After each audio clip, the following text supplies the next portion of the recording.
Mga kasirin, nandito na naman tayo para sa isang kwento na puno ng emosyon, pagkatalo, at mga desisyong mahirap gawin. Para ito sa lahat ng nakaranas ng matinding pagsubok at nagtatanong kung tama ba ang mga desisyon nila. Kaya't maghanda na dahil ang confession na ito, siguradong makaka-relate ka.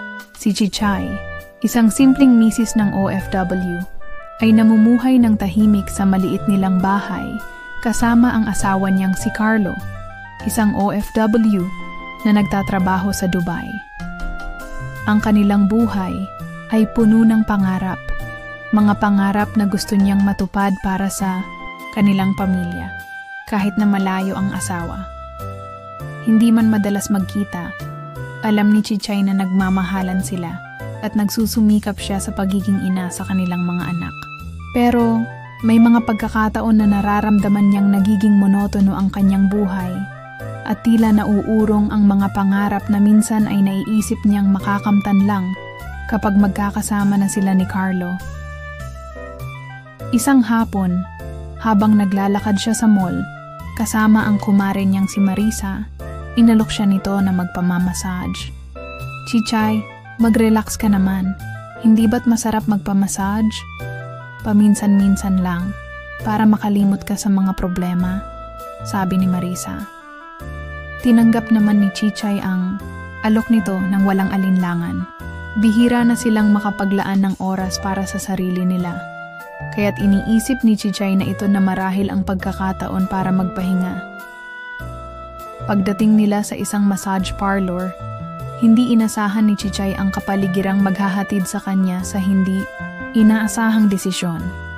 Ang lugar ay tahimik, may mga ilaw na mahina at amoy ng essential oils na nagpapakalma sa pakiramdam. Matapos ang ilang saglit, pumasok sila sa isang maliit na kwarto kung saan sila pinagsaluhan ng isang masahista.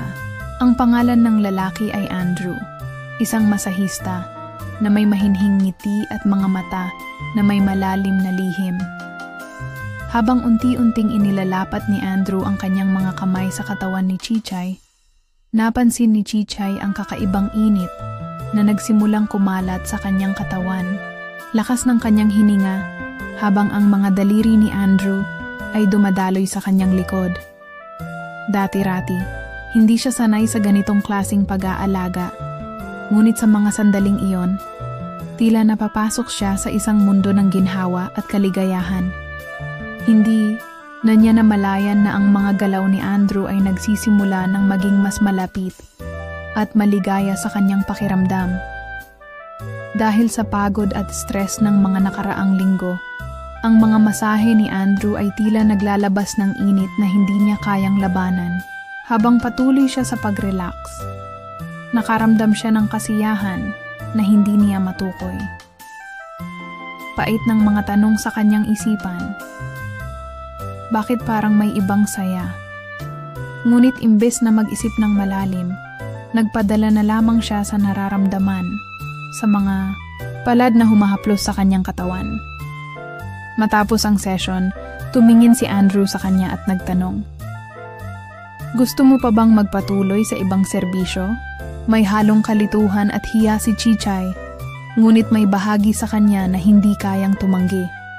Hindi siya nakapagpigil. Pakiramdam niya, ang bawat hipo ni Andrew ay naglalabas ng mga damdamin na matagal na niyang iniiwasan.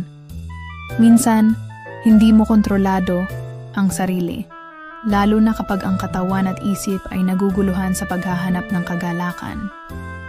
Si Chichay, kahit na may alinlangan, ay hindi nakatanggi. Ang mga mata ni Andrew ay puno ng kasabikan, at ang katawan ni Chichay, kahit na naguguluhan, ay nagsimula ng magpadala. Ang isang simpleng pagbisita sa massage parlor ay naging daan sa isang bagay na hindi niya inaasahan. Ang kanilang relasyon sa masahista na siyang magtatakda ng isang serye ng mga pangyayari na magbabago sa kanyang buhay.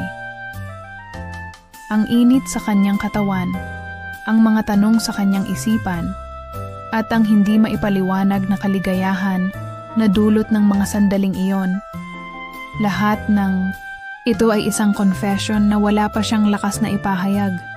Ngunit nararamdaman na niyang hindi na siya makakaligtas sa mga susunod na hakbang. Sa kabila ng tahimik na buhay ni Chichay, may mga hindi nakikitang aspeto ng kanyang pagkatao na hindi pa nailalabas. Isa siyang batang ina, nakatira sa isang bahay na puno ng pangarap at pangako.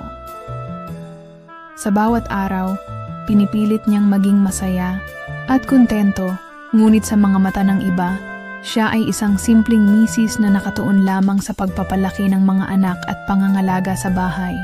Ngunit malalim sa kanyang puso, may nararamdaman siyang pagka-bored sa buhay.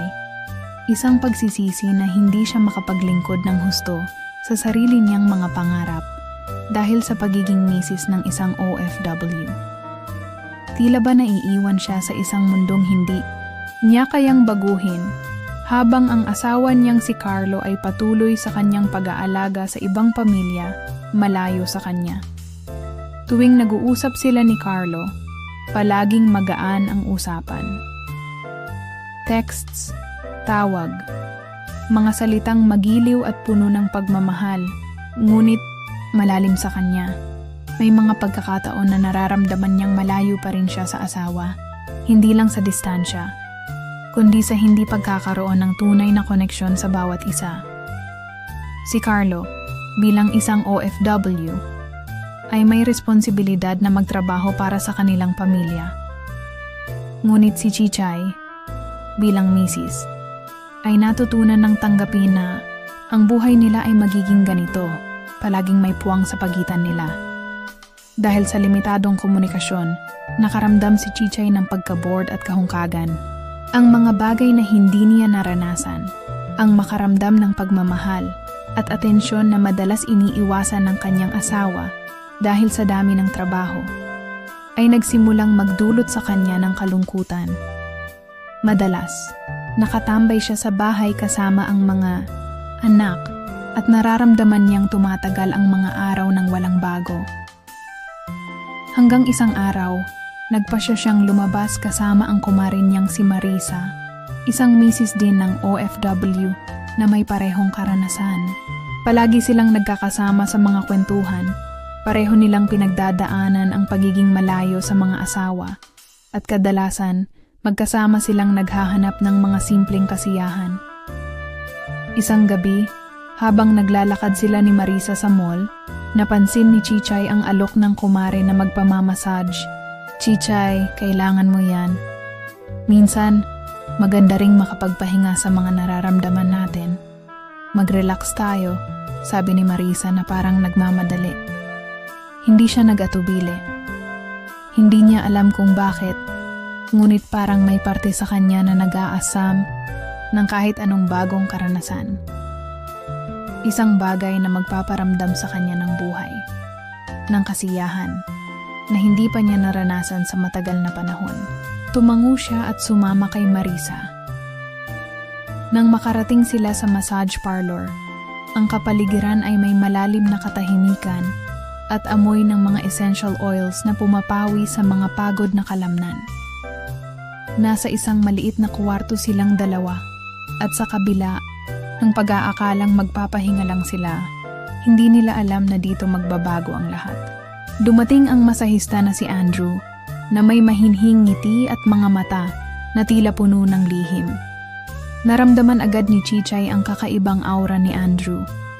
Ang mga mata niyang puno ng pangako at mga kamay na magaan, ngunit may kakaibang init sa bawat paghaplos. Habang binabagtas ni Andrew ang bawat galaw ng kanyang mga kamay sa katawan ni Chichay, hindi niya maiwasang makaramdam ng init na hindi niya pa naramdaman sa loob ng mahabang panahon. Ang bawat galaw ni Andrew ay tila naglalabas ng damdamin sa kanyang puso na matagal na niyang iniiwasan. Tila ang bawat himas ay parang may mga lihim na bumangon mula sa kanyang katawan, isang uri ng paghahanap sa pagmamahal at atensyon na hindi nahanap sa kanyang asawa. Ang katawan ni Chichay ay hindi nakaligtas sa epekto ng mga palad ni Andrew. Ang init, ang kagalakan na dulot ng malalambot na paghaplos na hindi niya naisip na mangyayari. Si Andrew ay may kaakit-akit ng ngiti, ngunit may mga mata siyang tila may ibang sinasabi. Mga mata na naglalaman ng isang mundong hindi pa nararanasan ni Chichay. Hindi ito ang unang pagkakataon na naramdaman niyang may init na naglalabas sa katawan niya. Ngunit ito ang unang pagkakataon na ang init na iyon ay tila hindi na kayang labanan. Habang tumatagal ang masahe, ramdam ni Chichay na ang bawat himas ay may isang uri ng intimacy na hindi pa niya naranasan. Nais niyang magtaka, ngunit ang katawan niya ay hindi na sumunod. Sa halip, nagpapadala siya sa nararamdaman na tila naging isang uri ng paghahanap sa sarili na matagal niyang iniiwasan. Hindi pa siya nakapagdesisyon, ngunit sa mga sandaling iyon, parang may matinding alon ng kasiyahan na umabot sa kanya. Bakit ba? Tanong ni Chichay sa sarili, ngunit hindi na niya kayang sagutin. Ang bawat galaw ni Andrew ay tila isang paglilibang, isang pagtanggap ng mga hindi inaasahang damdamin na nagbigay sa kanya ng kasiyahan. Nang matapos ang masahe, hindi na rin nakapagtataka ng tanungin siya ni Andrew kung gusto pa niyang magpatuloy sa ibang serbisyo. Sa mga mata ni Chichay, may kalituhan, ngunit may bahagi ng kanya na hindi kayang tumanggi. Hindi lang siya ang may pakiramdam ng init sa mga sandaling iyon, kundi pati na rin si Andrew. Sa huling sandali, hindi na naiwasan ni Chichay na magbigay sa isang bagay na alam niyang magbabago sa lahat ng aspeto ng kanyang buhay. Ang pagsilang ng isang lihim na hindi kayang baliwalain. Sa loob ng tahimik na kwarto, tanging ang marahang ugong ng aircon at ang bahagyang tunog ng kanilang mga paghinga ang pumupuno sa pagitan nila. Nakatitig lang si Chichay kay Andrew. Nanginginig ang mga daliri sa hindi maipaliwanag na kaba at pananabik na gumapang sa kanyang katawan. Si Andrew, bahagyang nakasandal sa gilid ng kama, pinag-aaralan ng bawat ekspresyon sa mukha ni Chichay. Sa kanyang mga mata, may halong pag-aalinlangan at pagtitimpi. Tila pinipigilan ng isang bagay na matagal nang gustong kumawala. Ngunit nang makita niyang hindi umurong si Chichay, na tila naghihintay lamang, tuluyan na siyang bumigay. Dahan-dahan siyang lumapit. Ang kanyang daliri ay gumuhit sa hubad na balikat ni Chichay. Banayad na paghaplos na nag-iwan ng apoy sa bawat pulgada ng kanyang balat. Napasinghap siya nang maramdaman ang init ng kanyang palad. Pababa sa kanyang braso, hinuhubog ang hugis ng kanyang katawan na para bang tinatandaan ang bawat kurba nito. Sigurado ka ba? Mahina ngunit garalgal ang tinig ni Andrew, halos isang bulong sa pagitan nila. Sa halip na sumagot, marahan niyang ipinikit ang kanyang mga mata. Hinayaang lumapit pa ang lalaki hanggang sa naramdaman niya ang mainit nitong hininga sa kanyang leeg. Isang sandali ng pananahimik, isang tensyon na kayang sumabog sa kahit anong segundo. At nang tuluyan ng lumapat ang labi ni Andrew sa kanyang balat, hindi niya napigilan ang panginginig ng kanyang katawan. Isang mabagal, mainit na halik, hindi nagmamadali, ngunit puno ng pag-aangkin. Ang kanyang mga daliri ay kumapit sa balikat ng lalaki. Naghahanap ng kahit anong mahahawakan upang hindi siya tuluyang matunaw sa matinding init na kanyang nararamdaman. Bawat dampi ng labi ni Andrew ay tila apoy na gumagapang sa kanyang balat, pababa sa kanyang leeg, sa kanyang balikat, at sa bawat parte ng kanyang katawan na hindi kayang itago ang kilabot ng pananabik. Hinila siya ng lalaki palapit, pinuna ng natitirang distansya sa pagitan nila hanggang sa maramdaman niyang wala ng hadlang, wala ng puwang para sa alinlangan. Chichay, muli niyang bulong. Ngunit sa pagkakataong ito, may bahid na ng pagpapaubaya ng matinding pagnanasa na hindi na kayang pigilan. Nagtagpo ang kanilang mga labi sa isang halik na nagsimula sa banayad na pag-angkin, ngunit unti-unting lumalim. Mas mainit, mas matindi, mas puno ng gutom na matagal nang itinanggi. Ang kanilang mga katawan ay nagsimulang gumalaw ng sabay. Hinahanap ang bawat bahagi ng isa't isa na kay tagal nilang pinagpapantasyahan, ngunit hindi kailanman inamin. Ang kanilang hininga ay nagsimula ng pumaypay. Ang kanilang mga kamay ay gumapang sa balat ng isa't isa. At ang mundo sa labas ng kwartong iyon ay unti-unting naglaho. Wala nang ibang mahalaga kundi ang sandaling ito, ang init, ang kiliti, at ang matinding pagnanasa na hindi na nila kayang labanan. At sa huling sandali, nang ang kanilang katawan ay tuluyang sumuko sa isa't isa, alam ni Chichay na wala nang atrasan ito. Alam niyang sa gabing ito, isang lihim ang isinilang, isang lihim. Makalipas ang ilang araw, hindi pa rin makuha ni Chichay kung anong nararamdaman niya. Hindi maipaliwanag ang init na dulot ng pagkakaroon ng relasyon kay Andrew at ang bigat ng guilt na kasabay ng karanasang iyon. Para siyang nahulog sa isang bangin ng kalituhan kung saan ang bawat hakbang ay nagdudulot ng takot at panghihinayang. Hindi na siya makaramdam ng ginhawa sa mga araw na sumunod. At kahit anong gawin niya, hindi ito matakpan ng mga pangarap at mga alaala ng kanyang masayang pamilya.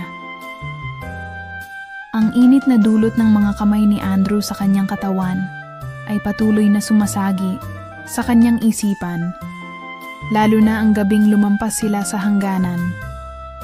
Hindi lang simpleng yakap at halik ang nangyari. Naglaho na ang lahat ng pagpipigil nang bumigay siya sa init ng sandali.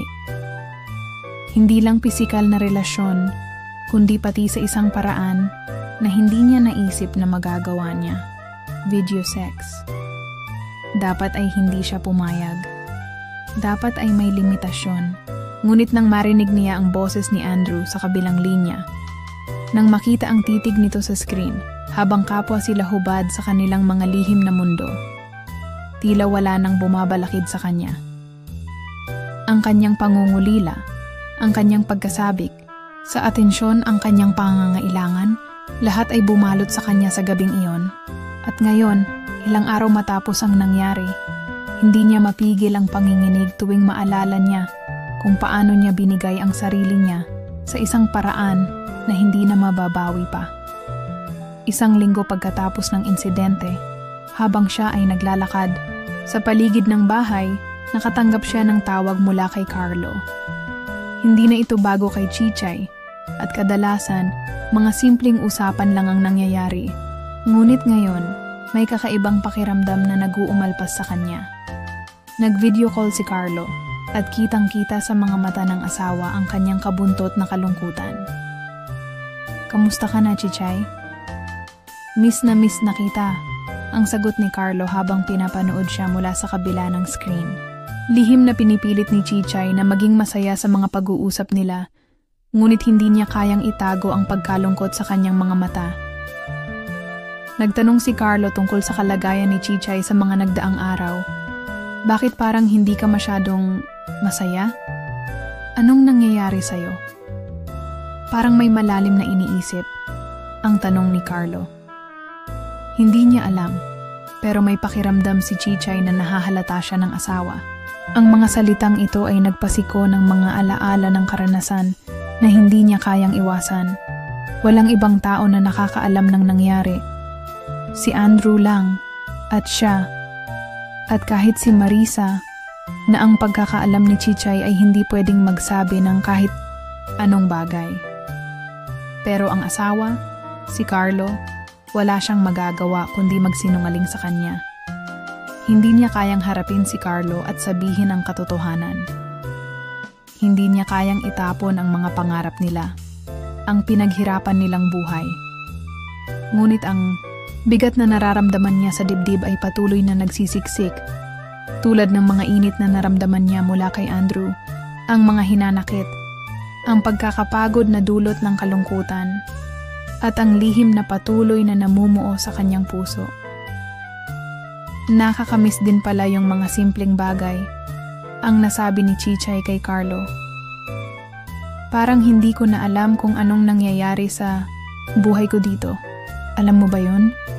Si Carlo ay tahimik sa kabila ng linya. Hindi inisip ni Chichay na may iba pang ibig sabihin ang nararamdaman niya. Wala siyang ideya na ang kanyang pananabik, ang pakiramdam ng init at kabuntot na pagkukulang sa pagmamahal, ay dala ng isang tao na hindi dapat mangyari. Okay lang, Chichay. Malapit na rin ako umuwi. Magpapalakas lang tayo. At mga simpleng bagay lang. Hindi ko din alam kung anong nangyayari sa buhay ko dito. Nakakalungkot na minsan, pero kita-kita tayo, ha? Pag uwi ko, marami pa tayong pag-uusapan. Nagpatuloy ang kanilang video call ng magaan, ngunit sa kabila ng mga salitang puno ng pagmamahal, hindi maikakaila ni Chichay na may naglalaman na lihim sa kanyang dibdib. Nais niyang magbago, ngunit sa bawat sagot at bawat ngiti, may nararamdaman siyang hindi na pwedeng itago. Gusto niyang magtakip ng mga bagay, magsinungaling upang mapanatili ang katahimikan sa buhay nila ni Carlo. Ngunit ang hirap na dulot ng sitwasyon ay patuloy na nagiging sagabal sa kanyang isipan. Habang nagsasalita si Carlo, hindi maitatago ni Chichay ang mga larawan ni Andrew sa kanyang isipan. Ang mga palad nito na humaplos sa kanyang katawan. Ang mga mata niyang naglalaman ng lihim. Ang paraan kung paano siya pinanood ni Andrew sa kabilang screen. Kung paano siya nagpaubaya. At kung paano siya nagising kinabukasan na hindi alam kung paano bumalik sa dating siya. Sa bawat sandali, parang hindi siya makaligtas sa naisip na nangyari sa kanila. At kahit na anong pilit niyang gawin upang maging masaya at magpanggap, isang bagay na napakalaki ang nawala. Sa ilalim ng kanyang pagtatago at pagpapanggap, si Chichay ay hindi pa rin nakahanap ng kasagutan sa lahat ng tanong na namutawi sa kanyang isipan. Gusto niyang magpatawad sa sarili, ngunit hindi niya alam kung paano. Ang mga araw pagkatapos ng insidente ay naging isang mabigat na pagsubok para kay Chichay. Sa kabila ng mga pagtatangka niyang magpanggap na walang nangyari, hindi niya maiwasang maramdaman ang epekto ng kanyang desisyon. Ang lihim na iningatan niya mula sa asawa ay patuloy na nag-uukit ng sugat sa kanilang relasyon. Si Carlo, na tahimik lang, ay tila may nararamdamang pagbabago. Hindi pa siya direktang tinanong ni Carlo, ngunit ang mga simpleng tingin at mga patagilid na tanong na nagsimulang magbukas ay nagbigay ng takot kay Chichay. Nagkaroon ng mga pagkakataon na nakatagpo siya ng mga mata ni Carlo na puno ng hindi pagkakaunawaan. Hindi na siya sigurado kung ito ay dahil sa hindi siya buo sa kanyang sarili o dahil na rin sa hindi maipaliwanag na lungkot sa kanyang mata. Si Carlo ay tahimik, pero hindi siya kaila sa mga lihim ni Chichay. Alam niyang may kulang sa kanilang relasyon at hindi niya alam kung anong paraan ang dapat gawin upang ibalik ang tiwala at pagmamahal na unti-unting nawawala. Samantalang si Andrew ay patuloy na nagpapakita ng interes kay Chichay. Ang mga simpleng mensahe na nagsasabing, "Kamusta ka?" o "Nag-miss kita" ay nagbigay ng kakaibang init sa kanyang puso. Ang mga salitang ito ay nagdulot ng mga alaala ng masarap at matinding sandali.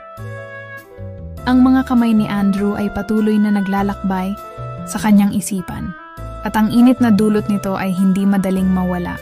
Hindi na siya sigurado kung ang mga kilos ni Andrew ay tapat na pakikisalamuha o kung ito ba'y may ibang motibo. Habang patuloy na nalulunod sa kalituhan, hindi nakaligtas kay Chichay ang mga mata ng kanyang pamilya. Ang mga mata ng kanyang mga anak at mga magulang ay nagsimulang magtaka. Nakikita nila ang lungkot sa kanyang mukha at may nararamdaman silang may mali. Ang hindi nila alam ay ang mga lihim na itinatago ni Chichay. Mga desisyong nagbukas ng pinto sa isang bagong mundo na puno ng kalituhan at pagsisisi. Hindi siya sigurado kung ang kanyang mga desisyon ay nagbigay daan sa mas magandang bukas o sa higit pang pagsubok. Ang kanyang buhay ay puno ng mga komplikasyon na hindi kayang isalaysay ng mga simpleng salitang kayang ibigay ng kanyang pamilya. Naging mahirap kay Chichay ang magdesisyon. Ang mga tanong tungkol sa kanyang pagkatao at sa relasyon nila ni Carlo ay nagbigay ng kabuntot na takot. Hindi siya nakapag-isip ng maayos.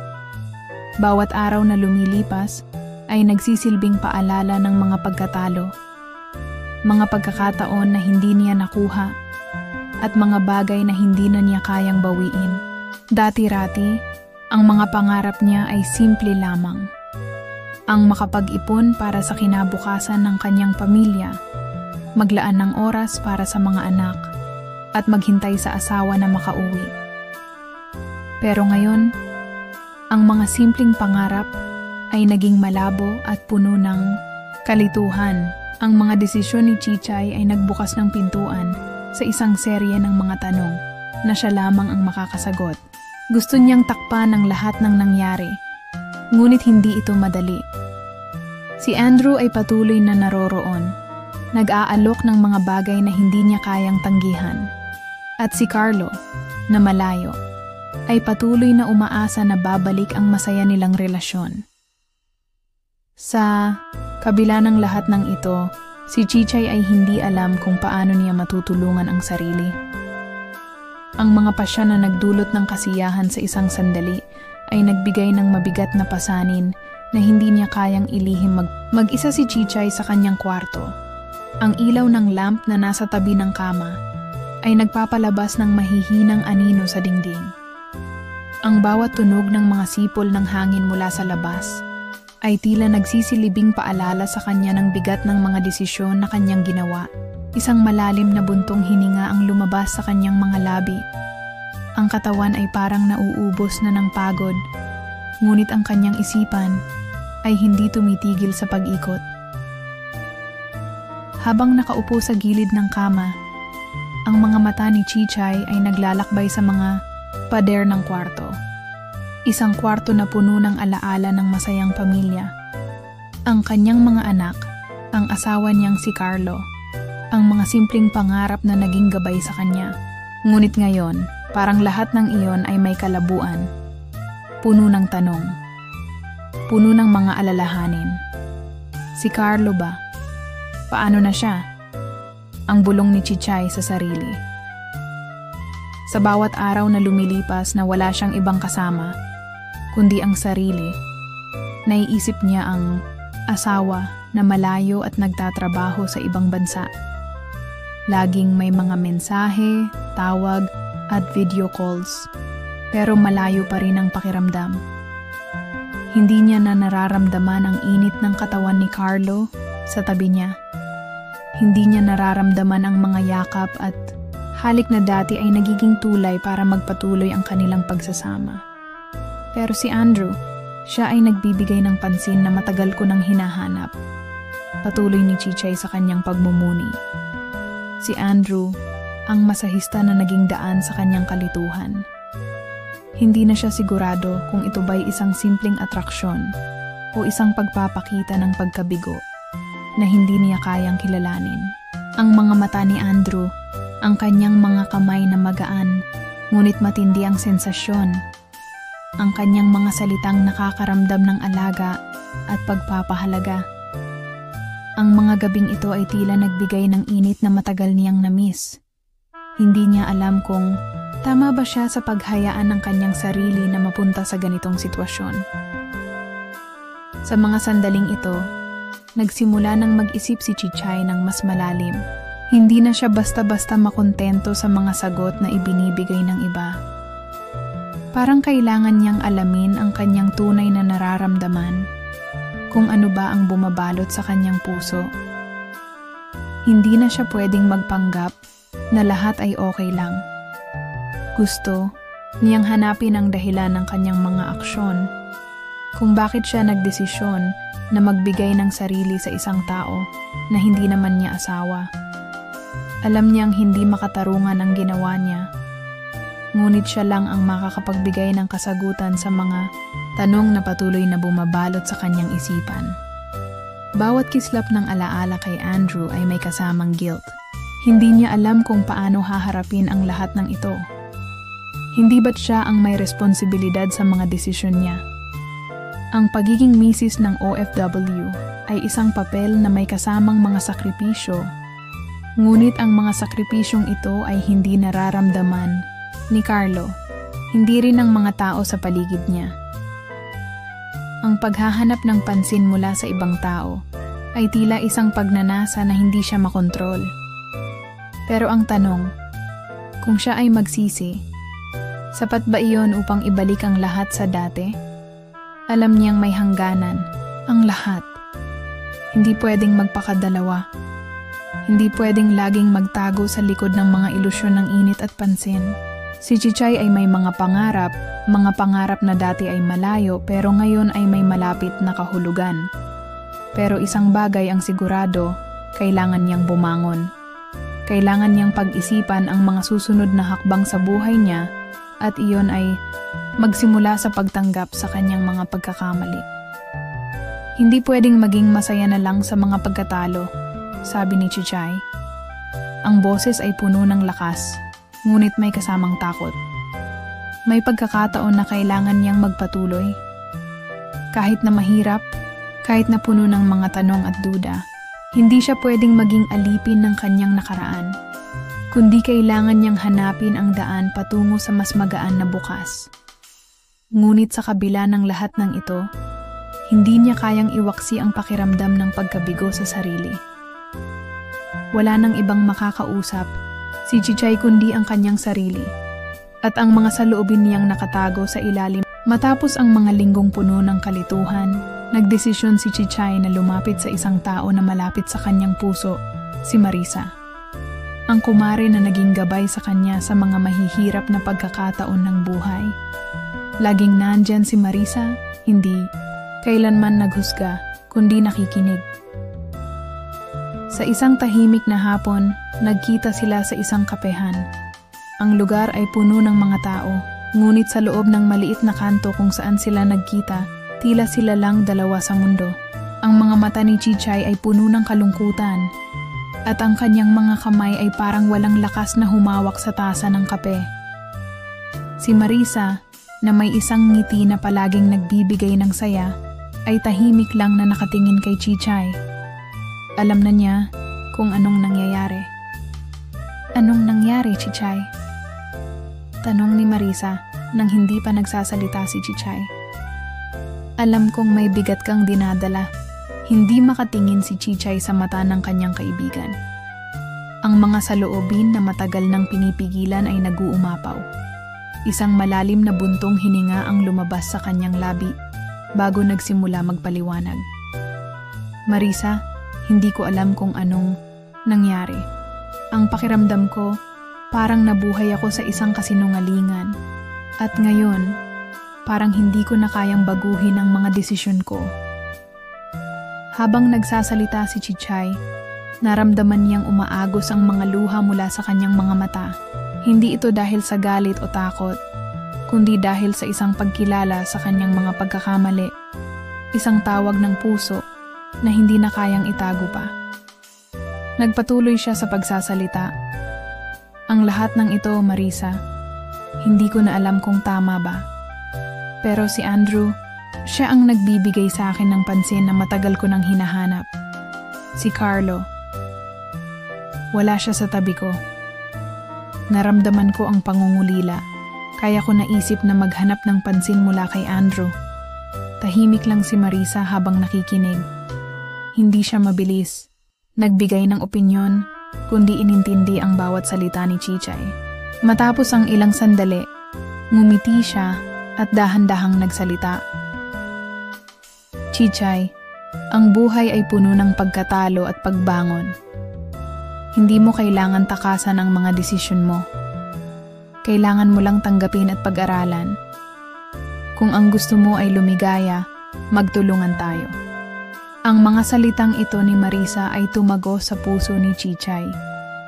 Hindi niya inaasahan na ang kaibigan niyang palaging nandiyan sa bawat hakbang ng kanyang buhay ay magsasabi ng mga salitang may bigat, ngunit puno ng pag-asa.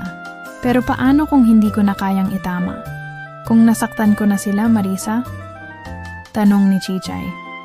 Ang kanyang boses ay puno ng takot. Hindi mo alam ang hinaharap, Chichay. Sagot ni Marisa.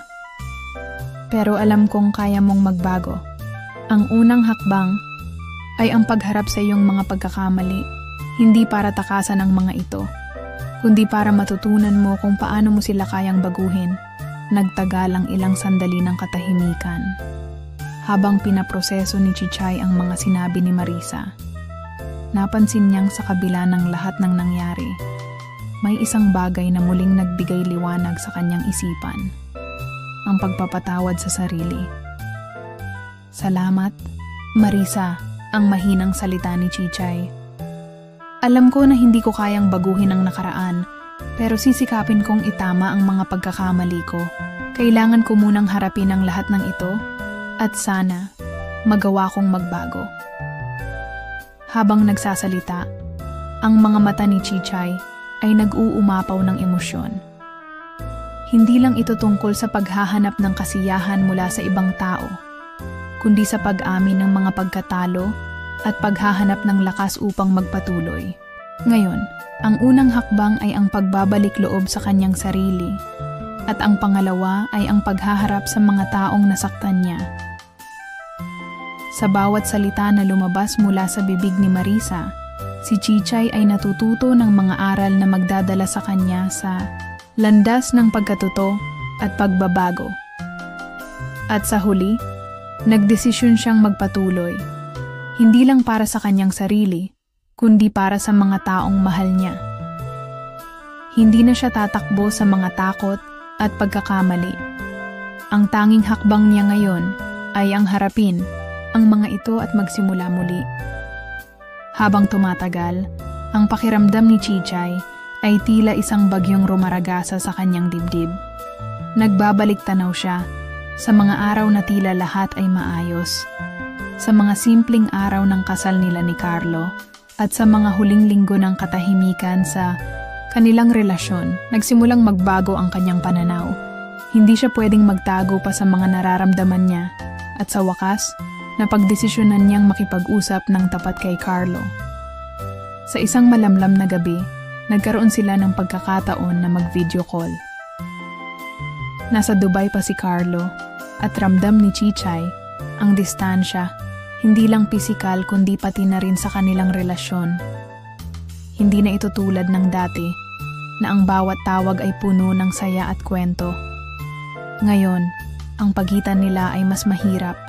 "Hi Carlo," ang malumanay na bati ni Chichay. Ngunit sa tono ng kanyang boses, ramdam ang bigat ng mga saloobin. "Hi love, kamusta na kayo dyan?"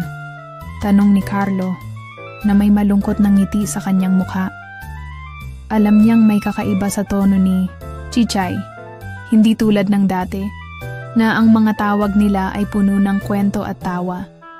May kalungkutan sa mga mata ng asawa kahit na malayo siya.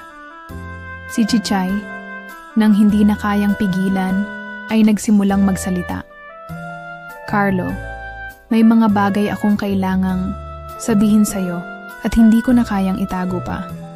Matapos ang ilang saglit na katahimikan, nagsimula siyang magpaliwanag. "Alam ko hindi ko na dapat ito nagawa, pero gusto kong maging tapat. May nangyari. May naganap na hindi ko inasahan at nagbago ang mga bagay sa puso ko." Nagulat si Carlo sa narinig at sa kanyang mga mata, nagsimula ang pagkabahala. Ngunit tahimik lang siyang nakikinig. Alam niyang may mahalagang bagay na gustong sabihin ni Chichay. Si Andrew, Carlo, ang pagpapatuloy ni Chichay. Ang boses ay puno ng emosyon. "Hindi ko alam kung paano nangyari, pero siya ang nagbigay sa akin ng pansin na matagal ko nang hinahanap. Hindi ko alam kung anong naging mali, pero ang nararamdaman ko noon ay naging sanhi ng mga pagkakamali ko." Sa mga salitang iyon, isang mabigat na silences ang bumalot sa kanilang usapan. Si Carlo, na wala na ring kibo, ay tumingin sa kamera at naghintay. Ang mga mata ni Chichay ay naglalaman ng kalituhan at pagsisisi. Alam niyang ang sinabi niya ay magdadala ng pagkabasag sa kanilang relasyon, ngunit sa kabila ng lahat ng iyon, alam niyang kailangan niyang humarap sa mga hakbang na hindi pa niya kayang harapin.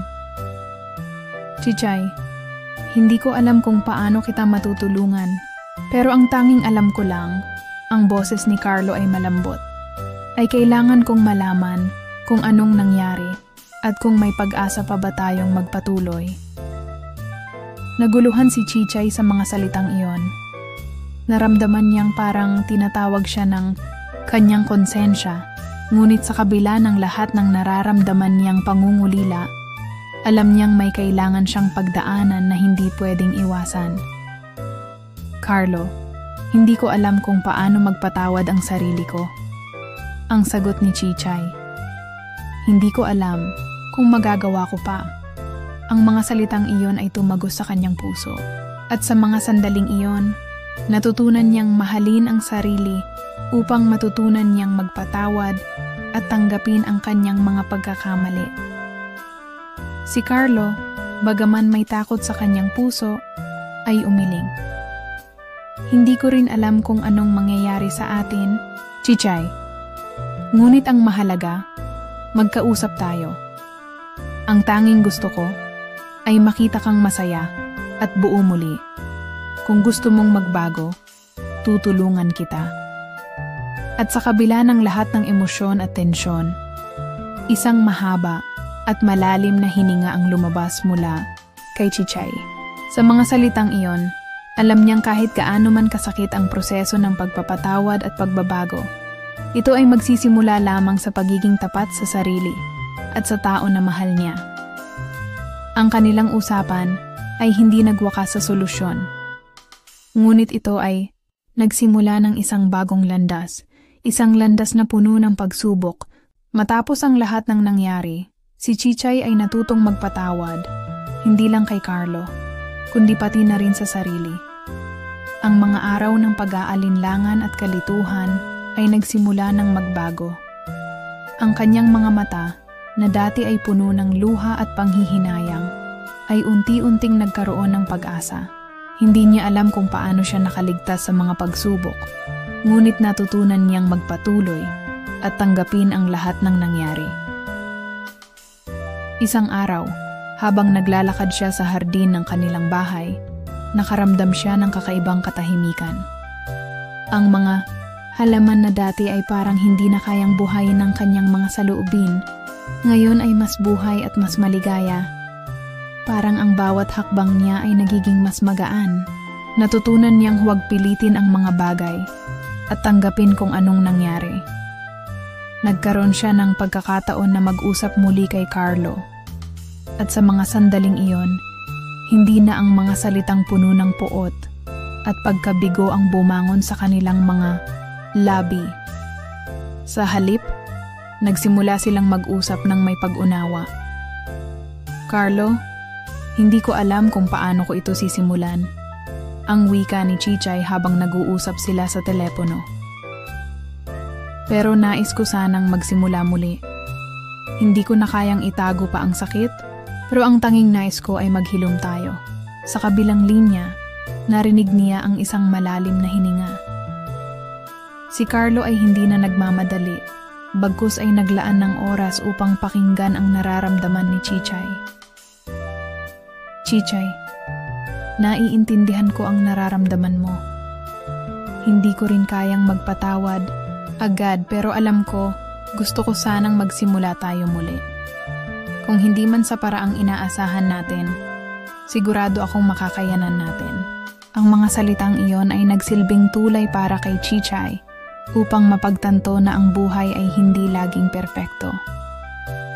Minsan, kailangan mong maglakbay ng mag-isa upang matutunan mong magtulungan. Sa huli, ang tunay na pagmamahal ay hindi lang natatamo sa mga magagandang araw, kundi sa mga oras ng pagsubok at kalituhan. Si Chichay, bagaman hindi pa rin ganap na nakalimutan ang mga pagkakamali, ay natutong yakapin ang mga ito. Alam niyang wala nang atrasan at kailangan niyang magpatuloy. Hindi na siya nagmamadali. Hindi na siya nag-aalala kung anong mangyayari bukas, kundi pinili niyang mabuhay sa kasalukuyan at mahalin ang sarili. Habang tumitingin siya sa mga mata ng kanyang mga anak, naramdaman niya ang lalim ng pagmamahal na hindi matitinag. Ang mga pangarap niya para sa kanilang pamilya ay hindi pa rin nawawala, Ngunit natutunan niyang maglaan ng oras para sa sarili. Sa bawat hakbang na ginagawa niya, natutunan niyang magpatawad, maghilom, at magsimula muli. Sa paglipas ng mga araw, si Chichay ay natutong tanggapin na ang buhay ay puno ng pagkalito. Ngunit hindi ito nangangahulugang hindi na kayang magbago. Patuloy siyang nagmamahal, hindi lamang sa kanyang pamilya, kundi pati na rin sa kanyang sarili. At sa bawat umaga, habang nagbabalik sa normal na buhay, natutunan niyang yakapin ang lahat ng aspeto ng kanyang pagkatao. Kasama na ang mga pagkatalo at pagkakamali. Ang kanyang kwento ay hindi isang fairy tale na may happy ending, ngunit isang kwento ng paglago, pagkatuto, at pagtanggap. Sa bawat hakbang ni Chichay, natutunan niyang maging buo muli, at sa kanyang puso, natagpuan ng kapayapaan na hindi kayang ibigay ng anumang pagkakamali o pagkatalo. Sa wakas, ang kwento ni Chichay ay nagsisilbing paalala na sa kabila ng lahat ng pagsubok, ang tunay na lakas ay matatagpuan hindi sa pag-iwas sa sakit, kundi sa pagharap dito at pagkatuto mula dito. Ang mga linggong sumunod ay puno ng pagbabago para kay Chichay. Bagamat may mga oras na siya'y naaalala ang lahat ng nangyari, natutunan niyang tanggapin na ang bawat karanasan ay bahagi ng kanyang paglalakbay. Hindi na siya nagmamadali. Siya'y natutong huminga at maghintay para sa tamang pagkakataon. Ang mga sugat na dati malalim ay nagsimulang maghilom. At sa bawat araw, unti-unti niyang natutunan ang tunay na kahulugan ng paghilom. Hindi lang mula sa mga sugat, kundi pati na rin mula sa mga pagkatalo at pagkakamali. Si Carlo, sa kabila ng kanilang mga pagsubok, ay nagsimulang magpakita ng higit na malasakit kay Chichay. Hindi naging madali, ngunit unti-unti nilang natutunan na muling magkausap, magtulungan, at magpatawad. May mga gabi na magkasama silang nagkukuwento tungkol sa kanilang mga pangarap, at sa mga sandaling iyon, natutunan nilang muling magtulungan. Hindi na nila ipinagkait ang mga saloobin, at natutunan nilang yakapin ang mga pagkatalo bilang mga hakbang patungo sa mas magandang bukas. Ang masakit na mga alaala ng kanyang karanasan kay Andrew ay nagsimulang maglaho at unti-unting napalitan ng mga bagong alaala ng pagpapatawad at muling pagmamahal. Ang mga tanong na minsan ay puno ng pagkadismaya ay napalitan na ng mga tanong tungkol sa hinaharap, mga tanong ng pag-asa at pagkakataon. Isang araw, habang nakaupo si Chichay sa kanilang sala at tinatanaw ang mga anak, naramdaman niya ang init ng pag-asa na hindi na matitinag. Hindi na siya ang parehong babae na naglakbay sa landas ng kalituhan at panghihinayang. Siya'y isang babae na natutong magpatawad, maghilom at magpatuloy. Ang bawat hakbang niya ay mayroong bagong lakas, at bawat ngiti na ibinubukas niya ay puno ng pag-asa.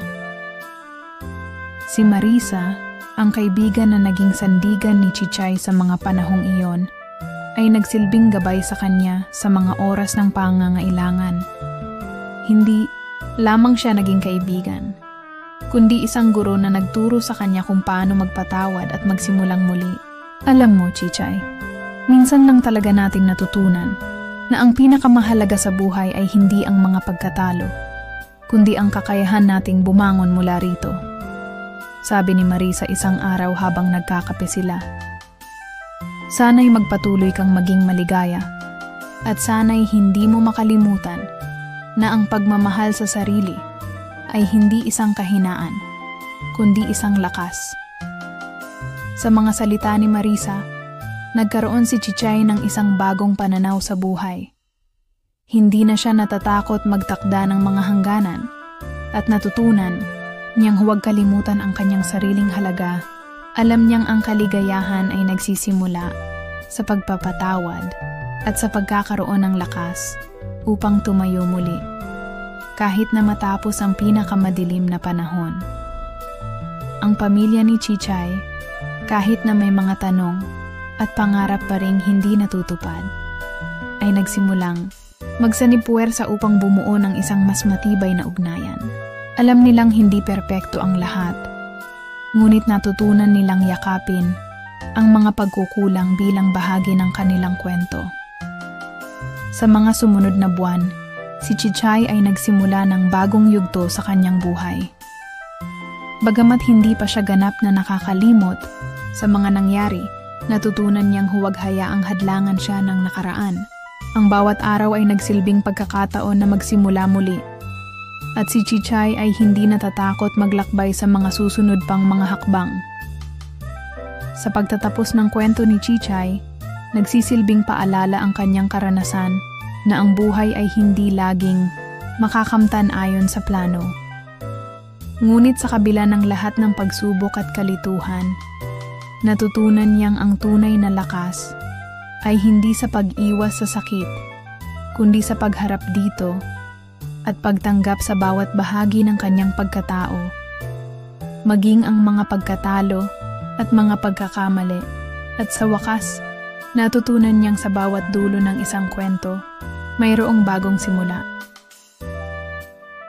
Mga kasirin, sana ay natouch kayo ng kwentong ito. Lahat tayo ay may kanya-kanyang laban at mga desisyon na kailangan harapin.